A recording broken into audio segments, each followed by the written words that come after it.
Hello everyone welcome back to Srikrishna education. आज आम class 9 पिलांकर ओडिया इंटरनल असिस्टेंट 1 रो ओडिया क्वेश्चन देखा जाऊँचे। सो रेडी हो सब लोग देखने के लिए। फास्ट देखो क्वेश्चन प्रैक्टिस करो। मैं तुमको कही क्वेश्चन प्रैक्टिस नहीं क्वेश्चन तुम आसो बाहर किसी क्वेश्चन आसो ना जी आम क्वेश्चन प्रैक्टिस हो गोटे बेस नहीं आम 3-4टा क्वेश्चन प्रैक्टिस हो 4टा देखी दियो तुमको 100% क्वेश्चन आसो। ओके सो किंतु गोटे सेट देखिए कहबनी कि सर क्वेश्चन कहीं आसलानी। ओके सो चैनल को सब्सक्राइब कर रखिल। ओके सो आम आग को जा चलिए शुरू करते हैं। ता पूर्व चैनल को सब्सक्राइब कर दो, वीडियो भल लगे लाइक कर दो। मुझार के रखी कि टार्गेट रखी बेस नहीं 500 रखी। जब 500 कंप्लीट करदेल तो भल कथा। ब्लैक पेपर आने ओ भाई ब्लैक पेपर का मतलब क्या है मुझे नहीं पता। ओके देखो उत्कल जननी समुद्र तट क्यों शोभित? समुद्र तट कही तालतमाल वृक्ष एमती लिख उत्कल जननी समुद्र तट देश है तालतमाल वृक्ष सुशोभित। कंप्लीट वाक्य लिख इंप्रेशन मार्क वाक्य। कांत कवि कहार पदवंदना करते कहार कहार कहार उत्कल जननी वंदे उत्कल जननी। सो उत्कल जननी लिख कांत कवि उत्कल जननी पदवंदना कर। उत्कल जननी शरीर किए धोई देची किए पूतपयो धिधौत शरीर ताड़त माड़त शोभित तीर। सो पूतपयो माने कौन? समुद्रर पवित्र जलराशि एमती लिख समुद्रर पवित्र जलराशि समुद्रर पवित्र जलराशि जलराशि उत्कल जननी शरीर को धोई देची। उत्कल जननी कहार शीतल पवन रे उल्फुलित कौन कले उत्फुल्लित कहार कहार स्वच्छ नदीर शीतल पवन रे उत्फुल्लित। तापर देख नील पर्वत गुड़िक क्यों आकार में उत्कल जननी शरीर को सजाई रखिंट? नील भूधलमाला साजे तरंगे।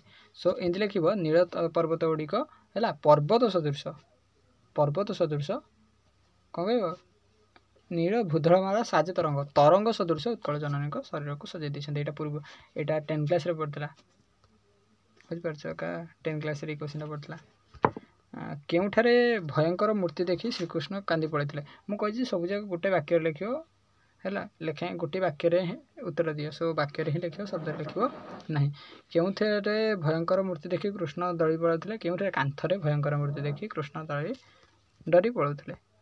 तापर जा कृष्ण कांत कौन कह क्लांत क्लांत है होई राति केउठारे शोई पड़ते केउठी शोई पड़ते कौटी कि कह माँ को कोल शोई पड़ते लिख कृष्ण कांत होई माँ को कोल शोई पड़ते।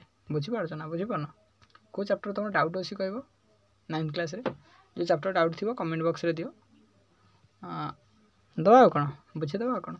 कृष्ण माने एग्जाम सैला पर कृष्ण शोइथिया बेले चमकी उठिले कहीं चमकी उठिले भयंकर स्वप्न देखी लिख कृष्ण शोइथिया बेले भयंकर स्वप्न देखी चमकी उठी पड़ुथिले। तापर कृष्ण उच्च पाहाच उठी पारती नहीं बोली यशोदा कहीं कहते हैं? कृष्ण छोट थिले प्रथम कथा कृष्ण छोट थिले से कौन कह उच्च पाहाच गुड़िक उठी पारती नहीं बोली यशोदा कहते। आ डरुकुरा भी थे छोट एवं डरुकुरा थे डरुकुरा केमी थे भयंकर स्वप्न देखिए डरी पड़ुले डरी जाऊे है कांथरे जदि आमर कौन चित्र देखिक भी डरी जाऊे से छोट थे से साधारणतः कौन कह कि पाहाच उठी पारती नहीं बोले कहते। ओके तापर यशोदा कृष्ण आखिर कौन लगे दिखती कौन लगे दिखती यशोदा कौन मन पड़ी अगुरु ना कुंकुम।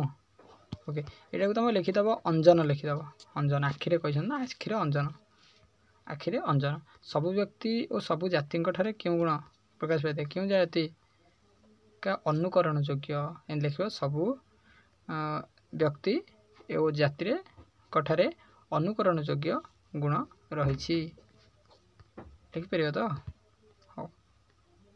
तापर कहला केतेबेले जाति जाति मध्य सद्भाव सृष्टि होता है केतेबेले होता है कौन जातिर जीवन प्रतिष्ठा हेले जाति जाति मध्य सद्भाव प्रतिष्ठा होता है। आंभे सब बेले କାହାର ଟେକ ରଖି କାର୍ଯ୍ୟ କରିବା ଆବଶ୍ୟକ। କାହାର କଣ କାହାର ବ୍ୟକ୍ତିଗତ ସ୍ୱଭାବର କାହାର ପଚାରିছে ନା କାହାର ହବ। ଓ ଆମେ ଗ କ୍ୱେଶ୍ଚିନ୍ ଛାଡ଼ିଦେଲେ ଏଇଟା ତାହେଲେ ହେବ କ'ଣ ଜାତୀୟ ଜୀବନର ହବ। ଗ କ୍ୱେଶ୍ଚିନ୍ଟା ତାହେଲେ କ'ଣ କେଉଁ ସ୍ୱଭାବ ଚିରସ୍ଥାୟୀ ନୁହଁ ବୋଲି କ୍ଷଣଭଙ୍ଗୁର। ବ୍ୟକ୍ତିଗତ ସ୍ୱଭାବ ଚିରସ୍ଥାୟୀ ନୁହଁ କ୍ଷଣଭଙ୍ଗୁର ଅଟେ। ଆଧୁନିକ ଓଡ଼ିଶାର ନବନିର୍ମାତା କିଏ? ମଧୁସୂଦନ ଦାସ। କାରଣ ସ୍ୱତନ୍ତ୍ର ଓଡ଼ିଶା ପ୍ରଦେଶ ଗଠନ କିଏ କରିଥିଲେ? ସମସ୍ତେ କରିଥିଲେ, କିନ୍ତୁ ମୁଖ୍ୟ ଯଦି କିଏ କହିବା କାର୍ଯ୍ୟ କିଏ କରିଥିଲେ? ମଧୁସୂଦନ ଦାସ। ଓକେ, ତାପରେ କହିଲା ବହୁଟି ବୁଢ଼ା କୁ କେଉଁ ସଂଖ୍ୟା ବିଷୟରେ କହିଥିଲେ? ଆସମାନ ତାରା ସଂଖ୍ୟା ରଖିଛ କା? ସୋ ଆସମାନ ତାରା।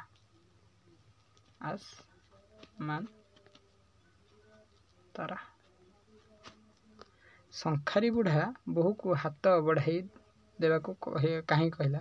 କାହିଁକି? ମାପିବାକୁ। ସାଧାରଣତଃ କ'ଣ ଲେଖିଦେବ? ଶଙ୍ଖା ମାପିବାକୁ। ବା ଏମିତି ଲେଖିଦେବ ଶଙ୍ଖା କାଚିବା ପାଇଁ।